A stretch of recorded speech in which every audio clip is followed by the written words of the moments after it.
Binigyan parangal ni Solicitor General Jose Calida ang mga miyembro ng Duterte Youth na nakasagutan ni Jim Paredes sa People Power Monument noong Sabado.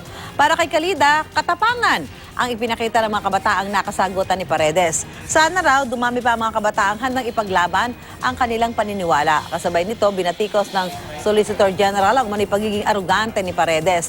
Dumalo rin sa Preston ni Calida ang actress na si Vivian Velez na pumuna rin kay Paredes at sa ina nito. Si Velez ay miyembro ng Republic Defenders na pinamumunuan ni Calida. Nagboluntaryo naman si Attorney Larry Gadon para tumayong abogado ng mga kabataan sakaling magsampa sila ng reklamo laban kay Paredes. Anya, pwede raw sampahan si Paredes ng unjust vexation at theft dahil sa pang-aagaw niya ng tarpaulin.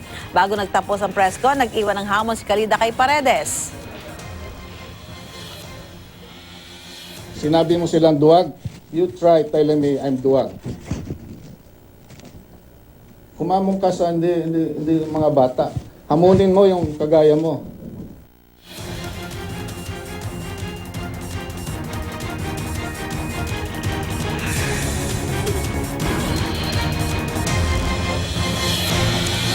Wala pa reaksyon si Jim Paredes kaugnay ng pahayag ni Solicitor General Calida.